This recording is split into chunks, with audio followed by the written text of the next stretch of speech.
Vivo है, क्या वो एक इंडियन ब्रांड यहाँ पे बन सकता है? ये एक ऐसा सवाल है जो आप लोग के दिमाग में आ रहा होगा ना कि वीवो तो एक चाइनीज कंपनी है, तो मैं इंडियन ब्रांड बनाने के बारे में क्यों बात कर रहा हूँ? क्योंकि अंदर की बात करें तो यहाँ पे रिपोर्ट आती है मनी कंट्रोल की तरफ से, और वो ये कहती है कि जो टाटा ग्रुप है वो वीवो के अंदर इंटरेस्टेड है और वो वीवो इंडिया के अंदर 51% स्टेक्स ले लेना चाहता है। अगर 51% स्टेक्स अगर सच में टाटा के पास अगर आ जाएंगे तो टेक्निकली वीवो जैसी कंपनी की इंडियन ब्रांड यहाँ पे बन सकता है। अब इसका क्या इम्पैक्ट पड़ेगा, क्या चीजें हो सकती है और ऐसा क्यों हो रहा है, इसी के बारे में वीडियो में बात करने वाले डिटेल में, तो कुछ भी मिस मत करना क्योंकि ऐसी इन्फॉर्मेटिव चीज आपको और यूनिक चीजें देखने को मिलेंगी यहाँ पे। तो सब्सक्राइब कीजिए चैनल को। लेकिन सबसे पहले बात करते हैं कि एक चाइनीज कंपनी के अंदर के इंडियन कंपनी कैसा कर सकती है। देखो, सबसे पहले तो कहानी को शुरू से समझना पड़ेगा, और कहानी शुरू तब होती है कि आज से कुछ साल पहले चाइनीज कंपनी ने जब इंडिया में अपनी मोनोपोली क्रिएट कर दी थी, तब हमने बोला था कि एक इंडियन कंपनी का आना यहाँ पे जरूरी है। लेकिन स्मार्टफोन स्पेस एक ऐसी चीज है जहाँ पे आज भी कोई इंडियन कंपनी अपनी जगह नहीं बना पाई। अगर हम बात करें तो नॉन चाइनीज के अंदर तो यहाँ पे आपकी सैमसंग सबसे बड़ी कंपनी है,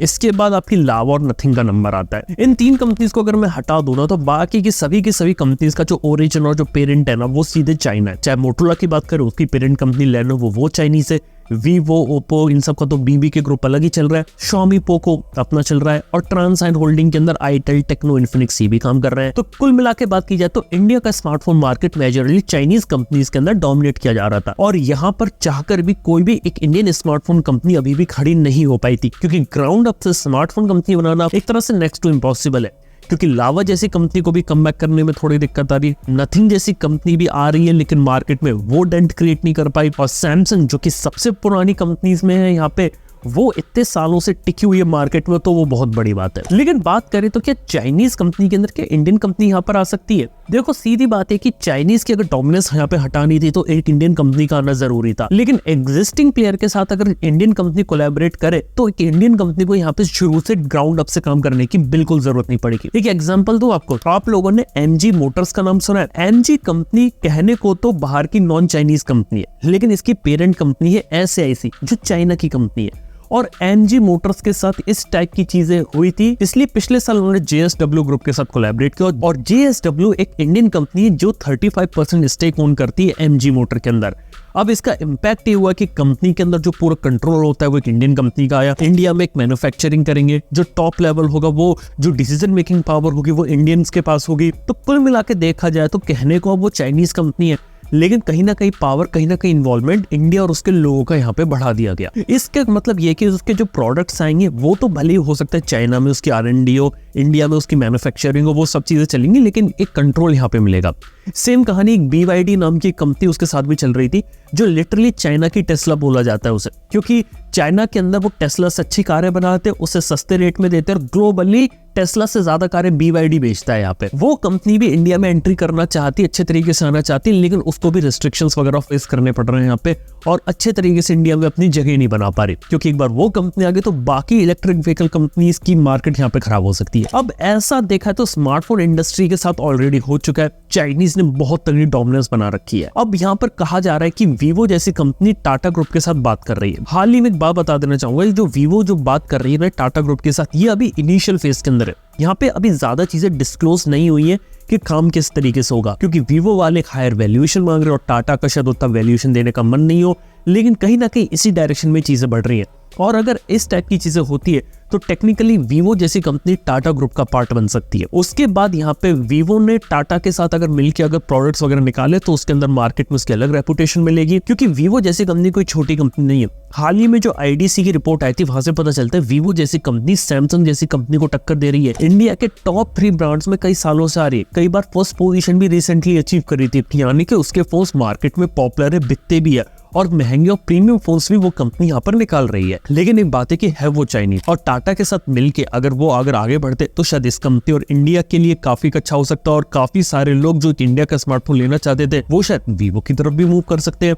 अगली चीज यहाँ पर हो रही है कि टाटा ने इस टाइप की पार्टनरशिप पहले भी करी है। इससे पहले टाटा डोकोमो याद है, जहां पे डोकोमो बाहर की कंपनी थी, उसके साथ उन्होंने अपना टेलीकम्युनिकेशन बिजनेस में आई थी। ऐसी टाटा स्टारबक्स है, स्टारबक्स इंडिया की नहीं है, बाहर के, लेकिन टाटा के साथ कोलैबोरेट करके इंडिया में आए। ऐसी वीवो और अगर टाटा कोलैबोरेट करते हैं तो एक बहुत अच्छी चीज होगी।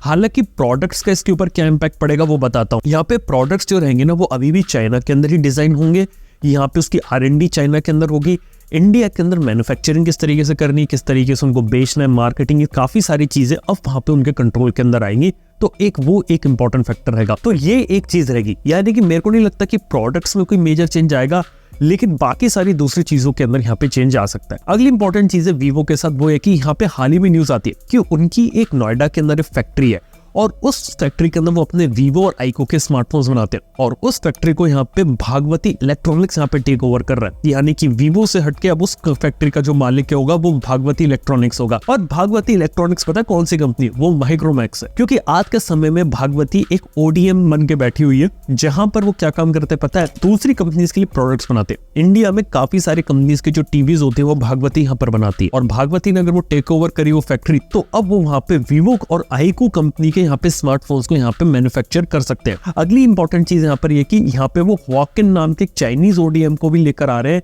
जिससे उनकी टेक्नोलॉजी को वो इंटीग्रेट करें यहाँ पे और इंडिया में और अच्छे तरीके से स्मार्टफोन मेकिंग करें। अब वीवो की खुद की फैक्ट्रीज तो भागवती के पास क्यों जा रहे हैं यार? ये भी अभी रिपोर्ट्स में चल रहा है, क्योंकि दोनों ने इस बात को कंफर्म नहीं किया, लेकिन ये बातें बहुत ज्यादा सच हो सकती है। क्योंकि यहाँ पे एक बात बताऊं क्या चल रही है कि वीवो जैसी कंपनी यहाँ पर अगर इंडिया में अभी फोन बना रही थी, लेकिन उसके पास PLI स्कीम का लाइसेंस नहीं था और PLI स्कीम से गवर्नमेंट से बेनिफिट मिलता है, जिस कारण से मोबाइल फोन की कीमत को रिड्यूस कर सकते हैं और अफोर्डेबल रेट में इंडिया के लोगों को भी फोन बेच सकते हैं और साथ ही साथ इंडिया से बाहर भी एक्सपोर्ट कर सकते हैं। अब PLI स्कीम का लाइसेंस देखा तो सैमसंग जैसी कंपनी के पास है, यहाँ तक कि लावा जैसी कंपनी के पास भी है। जो लावा थी वो खुद के मोबाइल फोन तो बनाते हैं, लेकिन नोकिया और आपके मोटोरोला के फोन भी उसने बनाए हैं। ऐसी एक और इंडियन कंपनी है डिक्सन, जो आज के समय में मोटोरोला, सैमसंग और Xiaomi के लिए भी प्रोडक्ट्स बनाती है, तो उसके पास लाइसेंस है। अब देखा जाए तो चाइनीज कंपनी इनके पास लाइसेंस नहीं है, न ही ओप्पो ग्रुप के पास है, जिसमें OnePlus और Realme आते हैं, और वीवो के पास नहीं है।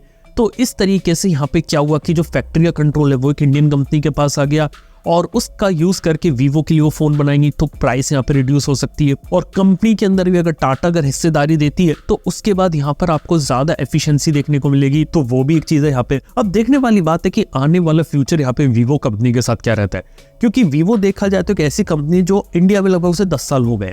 इंडिया में महंगे फोन भी उतार रही है, सस्ते फोन भी उतार रही है, लेकिन मार्केट में उसने अपनी प्रेजेंस बना रखी है। ऐसे ही वीवो का जो पार्ट है आईकू, वो भी काफी अच्छा काम यहाँ पे कर रहा है। लेकिन यही बात है कि वो चाइनीज कंपनी है। अगर चाइना से हटकर इंडियन कंपनी के पास अगर उसके मेजॉरिटी स्टेक्स वगैरह चीज अगर आ जाती, जैसे हम रिपोर्ट्स में पढ़ रहे हैं, तो एक बहुत बड़ा इम्पैक्ट यहाँ पे क्रिएट हो सकता है और एक इंडिया के स्मार्टफोन मार्केट में एक और टाइप का रिवोल्यूशन हो सकता है। क्योंकि एक इंडियन कंपनी कमबैक करेगी, माइक्रोमैक्स का कमबैक होगा ऐसा नहीं। लावा टिकी हुई है, बहुत अच्छी बात है, लेकिन कोई नई कंपनी आने की जगह बची नहीं है। अगली चीज यहाँ पर मार्केट के अंदर ये भी है कि यहाँ पे टाटा जैसी कंपनी स्मार्टफोन वाले मार्केट में इंटरेस्टेड है। हाल ही में आपको पता है कि आईफोन की मैन्युफैक्चरिंग भी वो लोग यहाँ पे शुरू कर रहे हैं इंडिया में, जिससे इंडिया में आईफोन को बनाएंगे। अब इस हिसाब से अगर वो अपना खुद के ब्रांड के साथ अगर किसी और के ब्रांड को एसोसिएट करके अगर मार्केट के अंदर उतरे, तो वो भी एक काफी बेहतरीन चीज हो। देखते हैं, सारी इन्फॉर्मेशन आप लोगों को बताता रहूंगा टाइम टू टाइम, तो आप लोग उसके लिए यहाँ पे सब्सक्राइब कर सकते हैं। वीडियो पसंद आया तो लाइक कीजिए, शेयर कीजिए, सब्सक्राइब कीजिए। थैंक यू बने रहने के लिए। मैं आपसे मिलता हूँ नेक्स्ट वन के अंदर। Good bye.